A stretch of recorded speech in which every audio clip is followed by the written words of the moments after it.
Welcome to Pivot Parenting, where we help parents of teens overcome regret and disappointment to find peace and connection in every situation.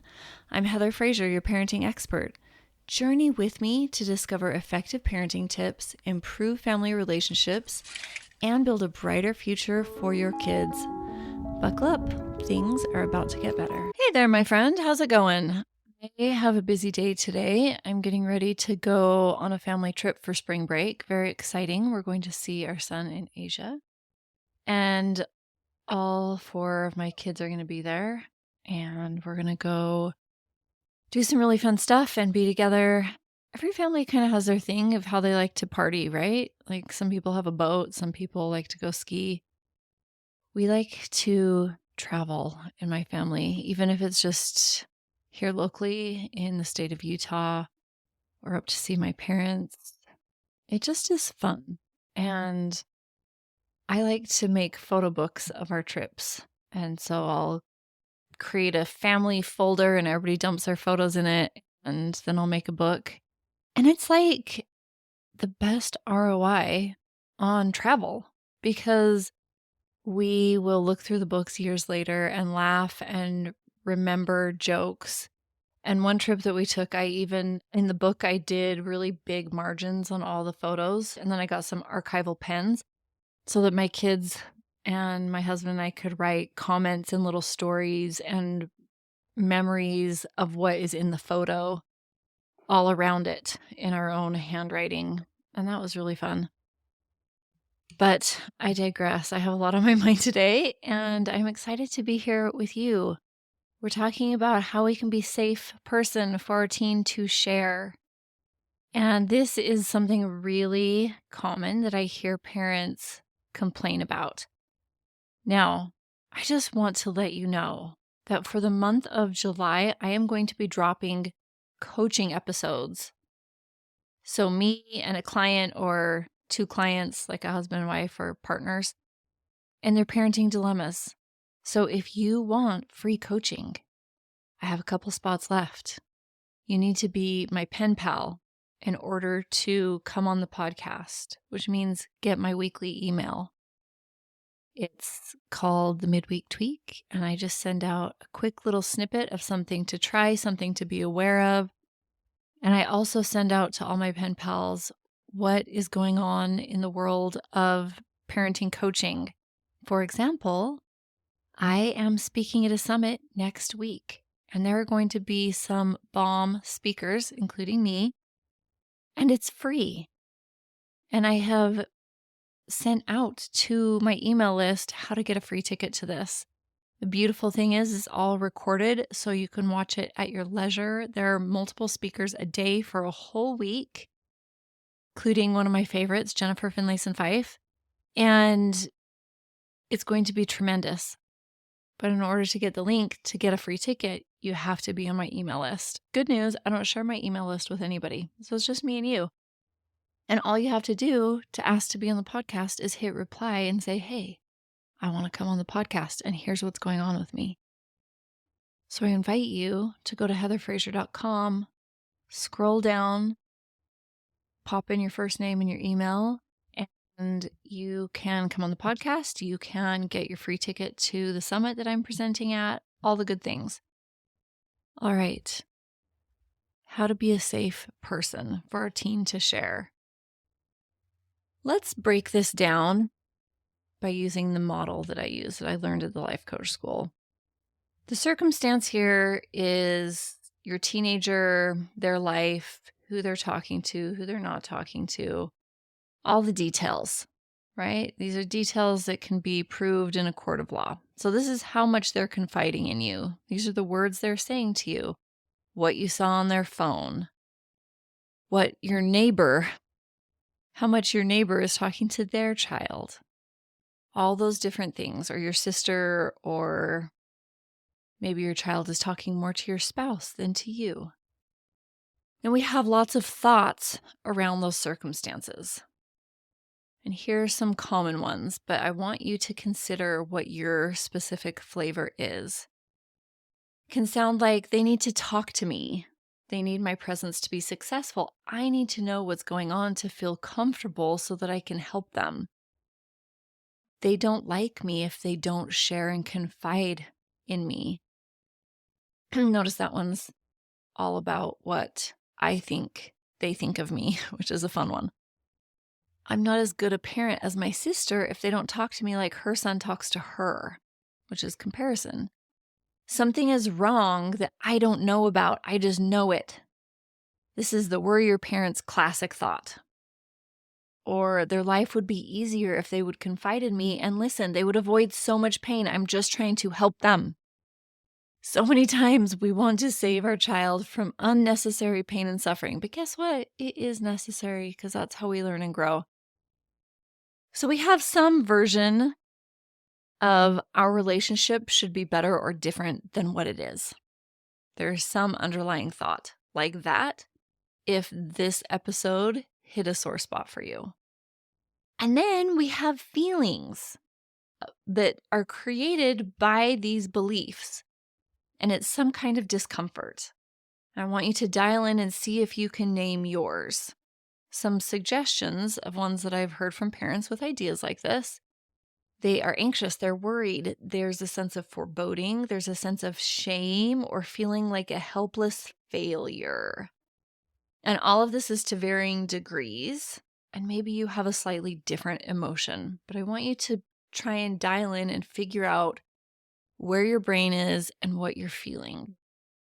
And then from that belief and feeling, we take action. And we try to wrangle out of our kids the behavior we want from them to feel better. It's kind of like we are trying to squeeze it out of them. They need to share with us. They need to see us as a friend or an ally. We try too hard. The best analogy for this is, remember dating life? Maybe you're back in dating life. And people would try too hard to get you to like them. And even in friendships, this can happen, or in church organizations or committees or the school PTA. People are just like, love me, and I just want to love you, and we need to be best friends. It is off-putting. It is just off-putting when somebody tries too hard. It feels unnatural. But when parents try to do this, they bend rules, they don't follow through with consequences, they can pry or snoop, and then they talk to other parents, and they play the comparison game, and they complain, and maybe even trash talk their kids out of frustration. And then, when that doesn't work, they ping pong to the other side of the court, which is going from trying too much to not trying at all. It's like proverbially throwing up your hands and saying, I give up, whatever. And we give our kid all the space in the world. We act like we don't care. We don't care if they decide to tell us they got asked out or passed their math test or whatever. We don't care. We're just like, oh, that's nice, because trying too hard didn't work, so now we're going to try too little. And parents bounce between their own special flavors of too much and nothing at all. And they do this in so many spaces. This is only one of them, and maybe this feels very familiar to you. This is a sign that parents are trying to calibrate their success or sense of self or finding peace or a sense of the relationship off of external means, things that are outside of them, their teen. And the result that we get when parents do this is that they're putting their sense of calm in the hands of however their teen decides to interact with them. And that belief that some version of their relationship should be better than what it is amplified. We dig ourselves deeper into a sense of worry and disconnect with our teen. And if you can see this, I call it ping-ponging. If you can see this pattern in your life, you know exactly what I mean. It is exhausting and you get nothing in return except for more of what you don't actually want. Because we're creating more that isn't going right because we're grasping so hard and then we're not helping at all. And we're just trying to feel good and to help our kid, but they don't want it, and we're scrambling. It's got a very scrambly feel to it. And by thinking that something has gone wrong, we create more that is wrong.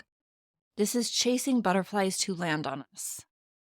So, how do we turn this around?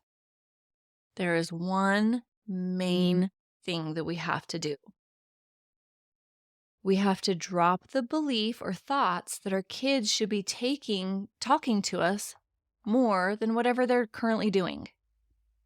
We think that it's our teen that needs to change in order for us to be able to drop the discomfort.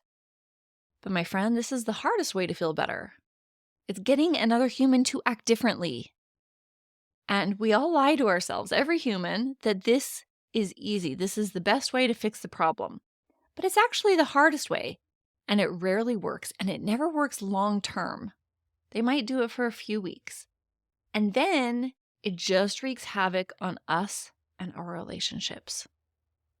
So this belief that our kids should be talking to us and confiding in us more than they are is the problem.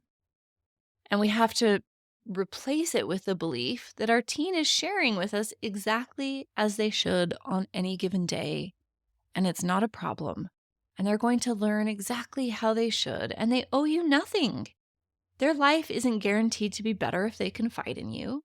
You may not be the person to help them with what they're dealing with. And you don't need anything from them to love them, to support them, and to be a great parent. I promise. In other words, we got to stop chasing our teenagers. Stop chasing the butterflies. Let them do their thing and love and parent them as best you can. So, when we can truly replace something has gone wrong here, and my child should be relating to me differently than they are, with everything is fine, nothing here is a problem, this is what we don't do. We don't judge or belittle them or others, period. Not our friends, not their friends, not the neighbor, not your boss or your spouse or partner. Because subconsciously, when we hear someone being critical of others, we subconsciously note this and choose to not disclose our tender feelings to that person because we fear that we might be the next on the list. So don't trash talk people. It's not a good habit for you. It's not a good look for other people hearing you. Don't talk over your kids. Don't interrupt. It's not about you. If they choose to share, let them share. Don't tell them what to do to fix it unless they actually ask for your help. One of my favorite questions when my child is confiding in me, when they have paused, so I'm not talking over them, and they're waiting for me to respond, I can simply ask, is this a fix or is this a listen? In other words, do you want to troubleshoot this together or are you just venting? And then I respect whatever they say. Don't get upset when they do confide. I promise you they fear your reaction, and that is part of why they are not telling you. And it is most likely based off of history, but not always. They don't want to share because they don't want you to react in an unfavorable way. And I'm not saying to drop rules and consequences. I am simply saying don't add to the drama. Don't insist that they share or make sharing a big sit-down formal discussion kind of a thing. I promise they do not want drama. Don't add to the fire. Don't break confidences unless it involves safety. So if somebody is going to harm themselves or others, that's a good time to tell other parents that are involved or bring in professionals. But if it's just their confidences and it's not harming anybody, nobody wants to be disrespected like that. So don't bring confidences. And then don't expect that they share how you want. For example, my son, if he shares with me, gives me like one statement.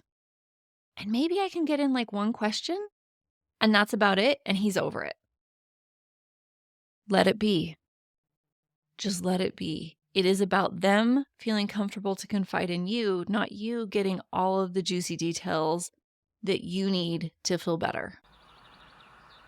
Hi there. I just want to pause and let you know if you are struggling to make sense of your teen's behaviors, emotions are running wild, and you're looking to turn things around to have the family you dreamed of while rocking them to sleep, I would love to talk to you. I want to give you a special, powerful gift.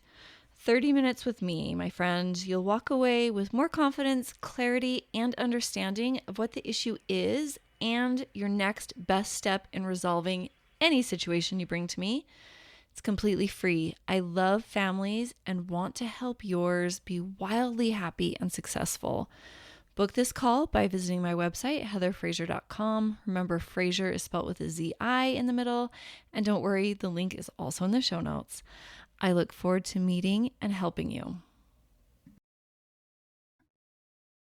All right, going back again to the number one most important thing, which is embrace the truth of them acting or confiding in you exactly as they should. Nothing has gone wrong. It is easy to not do the things I've mentioned, and it's easy to do these things. Here's what comes so much more naturally when we truly believe that whatever level of confidence they are taking in us is fine and not a problem. They're going to be okay. We're a good parent. It's easy to keep it short and ask them what they feel like they should do. If they want to troubleshoot and talk things through with us, they should be doing most of the talking. And you can ask intelligent questions like, what outcome do you ultimately want? What is ideal 5 years from now in this situation or 5 weeks from now in this situation? To get them thinking. We are teaching them to listen to their intuition, their best guidance within, not others. And this includes you. Intuition needs to be developed within our children, because when they can dial in to their gut, to their spiritual guidance, they are so much harder to be tricked, played, and fooled by anybody else. But that means that we have to let go of us being the default authority in their life. And this can be very hard.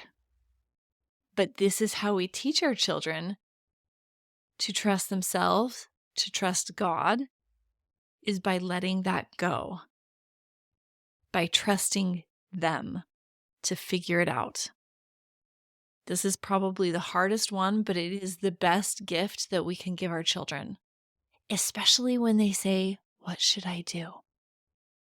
Parents love this question because it feels so good, but we don't want to actually answer it. We want them to figure out what they should do. We can give suggestions, we can give guidance. And again, asking questions like, well, where do you want to be at the end of this? How do you picture this looking ideally? And then, what routes do you think are plausible to get there? Who do you want to be on the other side of this hardship? Let's step into your integrity. And what would that look like? What kind of person would you be proud of acting however you are considering through this dilemma? So what should you text that person? How should you respond to that? If you want to be on the high ground, if you want to come out respectable, if you want to come out honest, if you want to come out however, whatever they are saying, you want to listen and guide them toward that. What does your gut tell you? Should I say yes to this boy? Should I not say yes to this boy? One of my daughters got asked to homecoming. This was several years ago. And she just couldn't let go that she felt uncomfortable with who had asked her. And it's like, if your gut is telling you that this isn't a good idea, then say no. And we left town that weekend so that she didn't go with somebody else. She didn't want to be rude to this kid, but she also had to honor her intuition, which was saying, don't go to the dance with this boy. So we just took a little trip that weekend. And that was it. We want them to honor their intuition, to learn how to recognize it and how to be their best self and to be the driver in their life. Again, this immunizes them, not 100%, but it immunizes them against abusive relationships, getting taken advantage of, being a people pleaser, all of these things that haunt us when we hit midlife. And we both know this. Okay, we want to talk kindly about ourselves. We want to talk kindly about them, and we want to talk kindly about whomever else is in the story. This is just being a good human, and this instills confidence in everyone who hears your mouth. We want to take the back seat. We want to let them drive. Again, what should I do is like every parent's dream question. Don't answer it. Let them drive. You can give them options. You can troubleshoot. Don't tell them what to do. Don't buy into failure being bad or even avoidable. It is actually how one learns. There's nothing wrong with failing. Bombing a test, sending out an awful text that we regret afterward, not a problem. Your child's value and lovability is always 100% intact, no matter how stupid they behave. And we need to be the one to show them this by not withdrawing our love, by not withdrawing our kindness, by saying, yeah, you're right, that was not your best moment, and I love you. And do you want help figuring that out, or do you have it under control? We always want to be loving and understanding. I had one parent tell me, but if I don't get mad when my teenager does something bad, then how do they know they've done something bad if I'm not upset? I promise you that's not how it works. Always be loving and understanding. And again, this does not mean to drop rules and consequences. We can say, bummer that you just lied, and so now you don't get the car keys tonight, or whatever it is, whatever rule and consequence you have in place. And I love you. And come help me make dinner. I'd love to be with you. It's possible, I promise. We always want to follow through with rules and consequences that are appropriate. We always want to be on our child's team. We want to support their best self and show them how it's possible in every situation. And we can do this best through example as well, by not trash talking ourselves, by being on our team, because as a family, you are all the same team. We want to have their back, especially when they're not in the room. We don't want to allow others to be unkind or trash talk them. We don't want to trash talk them.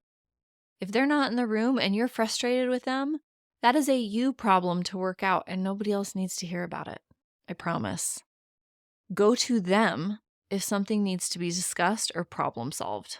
Not to your spouse, not to their sibling, not to your parents, not to the neighbor, your girlfriend. If we have a problem with somebody, we need to decide if it's a me problem and I just need to get over it, or if it's something that needs to be discussed with that person. And then we just go to that person and we talk to them about it, and we don't bring in any other parties. We want to own our mistakes. Yeah, I told somebody when you said that in confidence. I got angry, and that's on me. I cut you off, and I'm sorry. That's what that sounds like. When we acknowledge our shortcomings, my friend, that is the fast track to trust and confidence. Because I assure you that your kids, your spouse, your coworkers, they see either way. And so by you trying to downplay, cover up, ignore, or straight up lie about mistakes and shortcomings, that does not instill trust or confidence. And if we're all honest with ourselves, every single one of us has things that we could do better. And so when we say, yeah, I could do that thing better, I could do a better job of listening and not talking over you, and I'm sorry, it doesn't make them think less of us. It makes people think more of us. What if your spouse or partner or coworker owned all the flaws that you see in them. And we're like, yeah, I'm so sorry and I'm working on it. Please help me catch myself if I do that. Like with my son, I would talk over him and I would interrupt him. And I asked him to please help me. And he did. He would say, Mom, you're talking over me. And I'd be like, crap, I'm sorry. And sometimes that was the end of the conversation because I had done enough damage that was that. And sometimes he would give me a second try and continue to share with me. And that was up to him. And I had to just deal with how he wanted to communicate with me. And how I interpreted that was on me. But I loved that he would give me second chances. We need to honor our word. If you say that you're not going to share what they've told you, don't share. If you say you won't call their frenemy's mom, don't call their frenemy's mom. Let them handle it. Essentially, you want to be the confidant that you would want. I know that seems stupid simple, and it is. And again, to reiterate, all of these do's and don'ts are infinitely easier, so much easier when we truly can show our brain that when we think something has gone terribly wrong, we create more that it goes terribly wrong. But when we truly stand in the belief that our child is supposed to fail, that they're supposed to make stupid decisions, just like we do, nothing has gone wrong, they don't have to confide in us to be safe or happy, and that we can love them unconditionally either way, all of it becomes infinitely easier. If you don't believe me, please, let's have a discussion about it. I love it when people push back on what I teach. And if you don't like what I teach, obviously you don't have to accept it or think that it's true. That's totally fine too. If you're struggling with your teen, please book a free call with me. It's around 45 minutes. It is the best way to communicate. I will forewarn you, I have put a no-show fee on it because I've been getting a lot of bookings with people who don't show up, which I just ask for 24-hour cancel notice and you are not charged. But there is a $25 no-show fee. But if you show up, there's no fee. So please book a call with me and we can talk it all over. I will give you a customized strategy to get from where you're at, where it's not working, to exactly where you want to be. I'll outline it for you. You can do it on your own. We can talk about doing it together. I genuinely just want to help you, my friend. I hope that this episode has been helpful for you, and we will talk to you next week. Heather is the one, an expert in the field. She knows her parenting stuff, including how confusing it can be. You've tried it all, and it's a lost cause. Crying in the closet 'cause you failed at being a mom. But think again, there's peace around the corner and there's hope in your hands. Your kid just wants your love and you want it from them. So take a pivot